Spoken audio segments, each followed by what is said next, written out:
Smackdown Live, ladies and gentlemen. An interesting show. But there were several things sad. One, Zack Ryder hurt himself, I think it was last week when he was in that match, to become #1 contender with Mojo Rawley. He popped his kneecap out. Done. Who knows how many weeks to be done. I saw the shot of him basically having the stitches in his knee. They had to open that sucker up across to fix the kneecap. And everything there. That could be at least 3, maybe 6 months of recovery. Whew. That's the end of him. Done. Then we had no Naomi. No Naomi. No Naomi. She's probably been in my face for quite a while now. And I'm telling myself, remove it please. I gotta remind myself when I do the editing to basically say stop. But no Naomi. The MIZ is there. Why isn't Naomi there? Is it because of total freaking divas? Is it because she's actually hurt? Is it because she complained and someone left a message? I forgot what their name was. Belly? I'm sorry. If you're a guy or a girl, I'm sorry. I pronounce things terrible. If you're a guy, I'm sorry. If you're a girl, I'm definitely sorry that I can't pronounce your name right. But your feelings about what happened with Naomi not getting that spot in Total Divas when it came to that that photo shoot and then the award, I don't blame her for being angry. And I don't blame you for being angry either. It was stupid. So that pisses me off. Now, here's something that was semi-interesting. Opening up the show, AJ against James Ellsworth. When I saw this, I said, what? They relegated AJ to the beginning of the show? That's not good. But then when I saw it was against... Thank you, AJ. You destroyed that little son of a bitch. I don't hate him in real life. He's probably a nice guy. But his character, I can't stand it. I despise him. I hate that son of a bitch. And he got his ass clean quick, and then he got himself destroyed. But guess what happened after that? After several segments throughout the night, he comes out looking like he got his butt handed to him badly. And guess who comes up to him? Carmella comes over. Oh my God, she makes me look bad. I'm a New Yorker just like she is. She's from Staten Island. I was born in Manhattan. I live in the Bronx. And this girl should have better standings than mess with a James Ellsworth. I'm sorry. It kind of makes some sense that she's a nut. Because when you go to the women's little segment with Natalya, with Nikki, with Carmella, I feel sorry for Carmella in this respect because she's just being used as a plot device. But let's be honest here. 100% honest. This is one of the most compelling storylines we got from Smackdown. It's the truth. Smackdown has not given us many compelling storylines. I mean, it's still a better show than Raw, hands down. But they don't write that much because there's not enough people to work with. I mean, they need more people on that show. And let's get back to the bit about how... I'm going to put it like this. Natalya, sometimes she's spotty on her promos. Sometimes she's spotty on her segment. Being the heel that she can be, there are points when she has been the best heel the company's had. And at this moment, she's doing pretty good. Does it make sense why she did this? Yeah. She should have been pushed. But the minute that Nikki comes back, when we know Johnny Boy made sure she got a better spot. Because the AJ Lee bit is over. That's the reason why she jobbed. Next to being hurt, she had the job because she beat the record for her. But in the end, this is in a sense something that people would think of anyway. The reason she got anything is because of John Cena. That's what a lot of people believe. I've said it before and I'll say it again. The main reason that they were heavily popular, the Bella Twins, was because they were twins.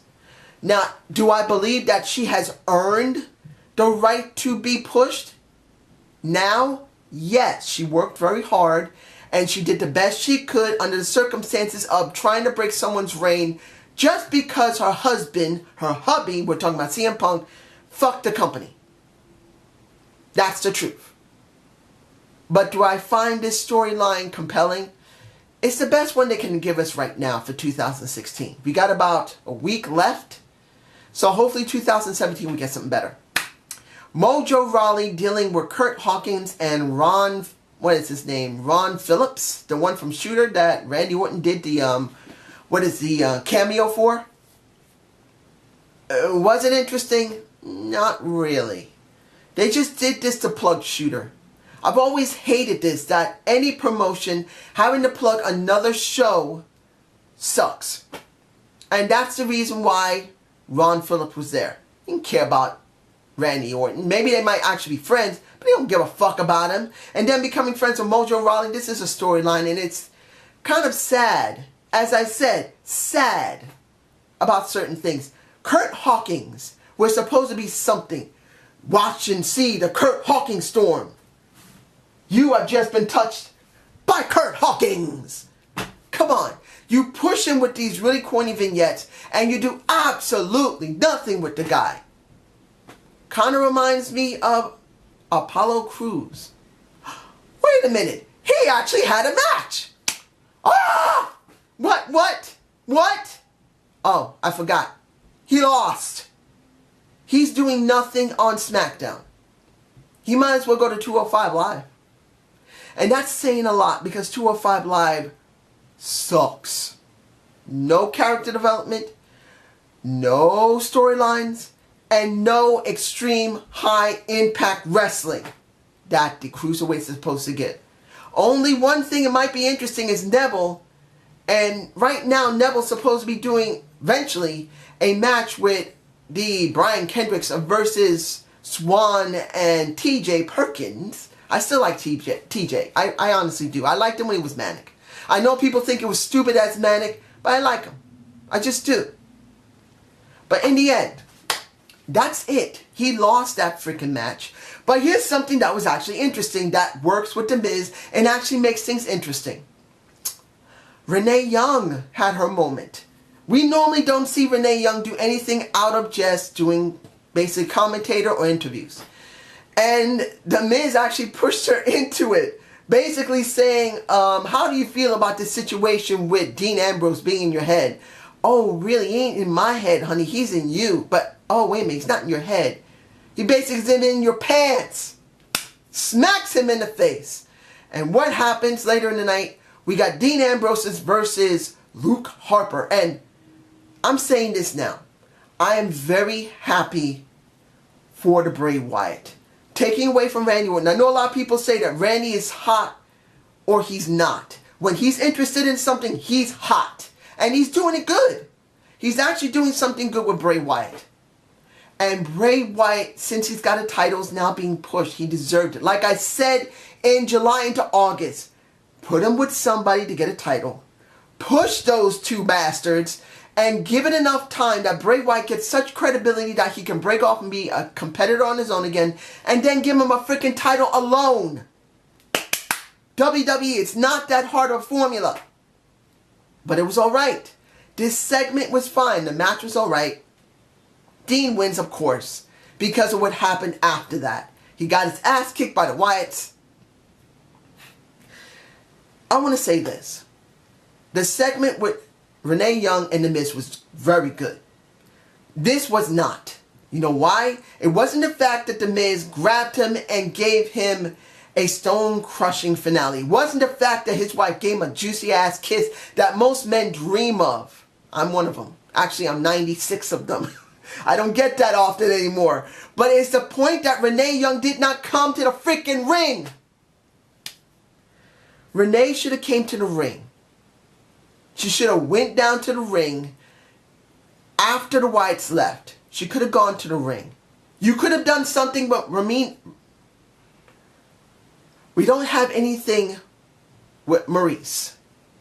This could have made it good between Maurice and Renee Young. It would actually be something we have not seen before. Renee Young doesn't get in the ring, so this actually would be something interesting. I'm not saying for her to actually be his manager. I'm just saying it would be interesting. She should have came to the freaking ring. But that's what we got. Let's see here. Am I forgetting anything? It wasn't that much on this show at all. John Cena will be coming back next week. Okay. Oh, Alexa Bliss against the Jobber. I keep doing this in quotes. I know people are going to get tired of this. I'm sorry, ladies and gentlemen. If you tell me you're tired of it, tell me below. Don't do the quote thing with your fingers. Fine. But it was obvious that was Becky Lynch. But I'm going to say this honestly. The music, the outfit, as much as it was corny, gave her freaking character that she doesn't have. Oh my gosh. She changed her ring style, even though it was corny and stupid. It was more interesting in her current ring style. If she had done a normal armbar then to this armor, I actually would have felt more interested. It would have been more interesting. If she changed her outfit, changed her music, and then changed her character, I would be interested in her. That was interesting. But in the end, she took the mask off, she ran around, and I didn't care. Now, it was nice to see Alexa Bliss with Daniel Bryan. I thought that was more interesting than I would have seen from Becky Lynch normally, because she's boring. And I don't hate her, but she's just boring. Last but not least, #1 contender match. Basically, well, not #1 contender match. Basically getting a spot to become #1 contender. When I saw AJ dealing with Dolph Ziggler, I'm going to be honest here, I did not feel like it was going to be anything because they have not been pushing Dolph. Dolph is a joke. Then I saw Baron Corbin come out, and I thought, oh, this is going to be interesting. And then he went straight to Dolph Ziggler, and I said, oh, no, not again. We had that in the beginning of the year. Right after he won the Battle Royal, who did he first go after? That was Dolph Ziggler. That was literally the first default person he went to. And then I saw this. And then I saw the match after that. And as it was going on, I thought, there's no way they're going to let Baron Corbin do this. There has to be something screwy that's going to happen. And something did happen. There was a double countout. And now it's a triple threat next week for the Smackdown Live Wild Card Extravaganza, I believe that's it. I don't know what the name was. Just a wild card thing. And now you're going to have Dolph Ziggler versus AJ Styles versus the Baron Corbin. And Morgan, I got two things to say to you, my friend. Your boy, our boy, is going to now be in a main event match. He deserves it. I hope he'll win, but let's be honest, there's no guarantee he will. But we could be wrong, or I could be wrong. Second, I have not seen any videos from you since the last Smackdown, the last Raw you did. I'm sure you're busy with your wonderful Sarah and your baby. But if you feel like you got turned off because there wasn't that many people looking at it, I'll say this to you. It takes time. Don't worry about the numbers. Just throw those things out there as much or as little as you want. Have fun with it. But if you've been busy, it's understandable because this has happened to me going to physical therapy and basically being depressed to the point where I don't want to do anything. I'm just saying it. If you felt a little bad, don't give up. If you're busy, just throw it up when you can. I believe in you. That's the truth. Now, how did I feel about the show, ladies and gentlemen? Going back to the show. It was okay. It really didn't give us something substantial. Let's be honest here. It didn't. And I think one of the reasons why it's not going to give us something substantial is because 205 Live is going to appear right after it. Why? I know this has been going on for a couple of weeks now, but it now feels like a 3-hour Raw with less people on it and less writing. This is where the rubber is going to hit the road because eventually WWE is going to lose this. SmackDown is a higher rated than Raw. And when you destroy SmackDown, what do? What do you think you're going to have your ratings? You want 2 million and under now, WWE? You were doing something very good with SmackDown. Now you ruined it. Unless you're going to change things around after January, which you should, SmackDown might be here, Raw might be here. You see it like this, ladies and gentlemen. You're going to have a dip like this, and Raw is going to go like this. It is going to happen. That's the truth. But this is just my point of view. You guys tell me below, and I hope you enjoyed the Zane. If you please, give me a comment below. Have a good day. Have a good night.